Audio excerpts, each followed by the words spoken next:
Alright guys, we're back for the third and final part in the Forex trend trading smart money strategy. And we're going to be looking at entries. The first video we've talked about, again, the overall, how the market tends to be driven overall, tends to be driven in cycles of three. That gives you overall perspective. And in the second video, we talked about how before they start the second move or the third move or even really the first move, you often see a manipulation, whether that's in the form of a stop run or a bottoming or topping formation. And so that's what we're going to talk about today. We're going to talk a little bit more about the timing of when an entry is taken. We're going to go back to something that we were talking about in the room. It looks like we had a first push up here. This goes back to March 15th. And so one thing we've said is that we'll see the accumulation through Asia as that tends to happen, and then we want to see the market break below that Asian low and form either a stop run or give us a nice bottoming formation. Now, bottoming or topping formation, that's what we term it as. Essentially, when it really boils down to it, you can call it whatever you want. It's a double top, double bottom, ABC pattern, 1, 2, 3 pattern. Here people call it M and W pattern. Whatever word you want to use for it, it all talks about the exact same thing. All talks about a very common pattern. Now we're going to mention some patterns or that pattern. Again, whatever you want to term it is fine. And we're also going to mention some things about candles. One thing that we want to stress and why Chad and I don't mention, really talk about the candles too much as far as in the context of the candle. We talk about it in relation to the smart money strategy, how they tend to trend the price. If we saw this bottoming formation here, and we saw it during the Asian session, it would mean nothing to us. But given the fact that we had a first push up, we were expecting the second push up, and given the fact here that it was breaking below the Asian lows, as again what we look for, the manipulation generally tend one strong time, I guess I'll say, for the manipulation to happen is outside of Asia at the beginning of the European London session. Again, why do you think there's the name the Frankie fake out? It's because it's been around forever. They tend to fake out at the Frankie Open, which is 2 a.m. Eastern. And while it's not perfect, it's never perfect, exactly at 2 a.m. Sometimes it will be, but generally it's not, exactly at 2 a.m. It ranges between, 1:30 and 3, 1:30 and 4 roughly. But you're looking for that manipulation in that time. And if you've seen a first push up, you're looking for the second push up. Again, what goes back to the first video.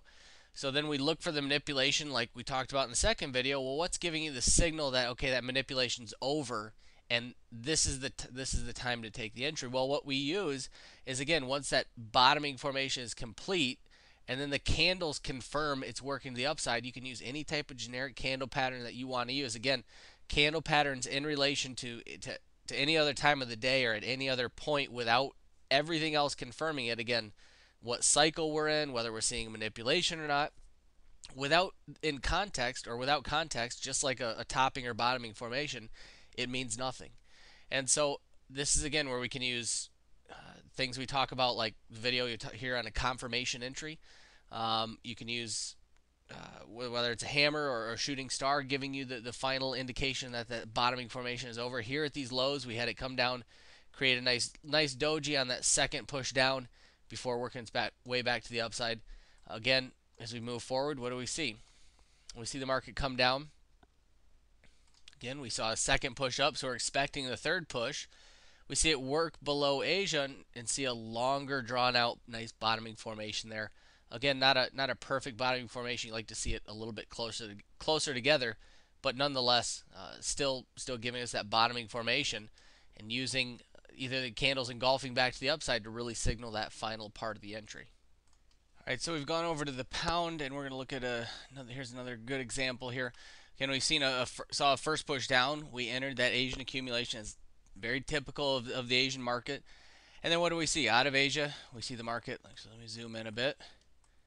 We see the market do what? Well, it manipulates above the Asian session. So keeping things in context, what would we be looking for? If we've seen a first push down, we're going to say, okay, well, we're only expecting the second move to the downside. If we're only expecting a second move to the downside, then we're going to look for either a one candle or a couple candle stop run above that high, or a manipulation move above that high, or we're going to look for the market to work above that high and then complete a topping formation.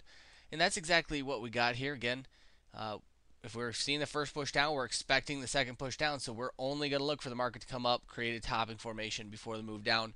Or again, a stop run before the move down. Doesn't matter. It could be a single candle stop run, could be a multi-candle stop run. But using the key there, that the fact that we've identified the cycle. If we've identified the cycle, then we're only looking for manipulation to the upside. Now, again, how do you know that that topping formation is going to hold? How do you know it's not just going to continue to run off? And that's where the candles come into play. That's where the candle can be the very last specific thing for an entry, and people have different preferences on this. This isn't something I can say, okay, use this exact candle formation or use this formation. What I can say is give you the general over idea. Again, if we've seen the first push down, we're expecting a second push down. So we're either going to look for a stop run or a topping formation. Comes up, gives a topping formation, and then eventually almost engulfs back down. But eventually the candles really start to confirm it to the downside. And that's where you can use on that second push up, or the second, again, the second push up that completes the topping formation. That's where you can start to use your basic candle patterns to signal that that is pushing up and it's starting to get rejected again. Your evening star in that case, or a shooting star formation, engulfing back to the downside, whatever candle formation you want to use that you're comfortable with using, because again, the candle formation is such a small part of, again, identifying the entry, because everything else has already given us not only direction, the topping formation has given us the timing, and the candles are just very simply giving us one more indicator as to, hey, this is the timing of the entry. Without the context of how smart money tends to trade, without the context of, okay, they've accumulated during Asia, they're manipulating the price up, candles mean nothing. You're going to see, a question I always like to ask people is, what success have you had with just candle patterns? And that's a question only you can answer. And if you answer the question like 99% of other people, you'll understand that candle formations without context in and around them tend to result in losing trades. You'll go through stretches where they work out well, and you'll go through stretches where you have a stretch of losing trades. Without the context of what smart money's doing, the candle patterns don't mean anything. It's one of the reasons that Chad and I really try not to mention candle patterns, because people will get caught up in the belief that what we do revolves around candle patterns, or it revolves around topping formation or bottoming formation, when it really doesn't. That's one tiny key once we've already identified what smart money is doing and what direction they're going to drive the price. So you got to ask, why would they create a topping formation? Why do you see the topping formation? You can call it what you want, ABC pattern 1 2 3, double top, double bottom, M or W formation, whatever you want to call it is fine, because it illustrates the same point. It illustrates the point that they're coming up for that second test. Why would they do that? Well, if they want to short the market, how do they short the market? They have to induce buying. As they induce the buying, they run the price up once, come back down, set a higher low. What's everybody doing? Well, this thing's going to work to the upside. Everybody begins to buy. As they begin to buy and pile on, smart money is all the more happy to sell into that buying pressure. That's often why you see the second retest. It allows them another opportunity, another manipulation move to, in this case, sell into the buying pressure. Now, next we're going to talk about just single candle stop runs, and this is where, again, you got to ask, if somebody's skeptical about the fact that smart money induces selling to create buying pressure, or induces buying to be able to sell into that buying pressure, you got to ask yourself, why do you see the market creep beyond a high or a low almost every time it starts to move? I mean, even here, what do we see? On that topping formation, not only is a topping formation, but gives a stop run. What do you see at the bottom? Well, we have a clear double bottom, takes out those lows before running to the upside. We'll zoom into zoom into the pound here, and we'll go into a trade that was again today. This is again in context. We've already seen the third push up in the pound. Actually, let me go to another pair here real quick. Sorry about this, guys. We'll go to the pound yen, and this is a trade that is in the recent trades. If you guys want to check it out, it is in the recent trades. Was a trade that we took, and I did get it on recording. But when we go to the hourly chart, when we go into the 15 minute, we'll illustrate it more clearly.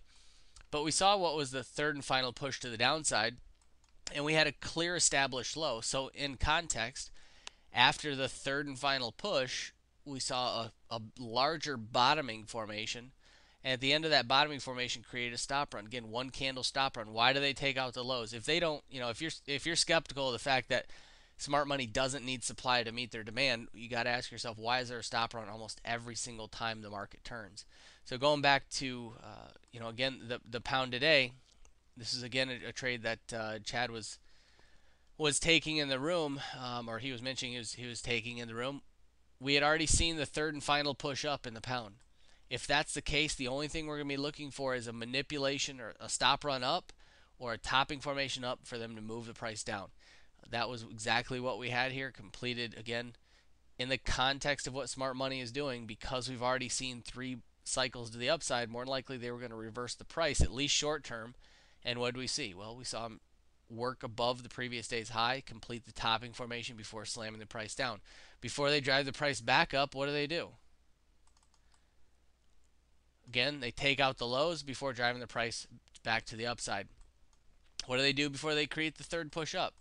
They come down, they take out the lows before driving the price back up. Again, using those candle formations, in this case using the fact that you're seeing wicks to the downside, a morning star candle formation there, or it's engulfing back to the upside, using once you've identified what smart money is doing, you know that you've had your second push up, so you're going to wait for the Asia to accumulate. You're going to look for them to take out the lows out of the Asian session, and then use the candles to signal that, okay, this is the start of the third push up. Again, we go back down to the day before that. What do you see happen? Well, you see the lows there come back down, and what do? They take out the lows before driving the price back to the upside. And you see a nice little doji formation there before they drive the price back to the upside.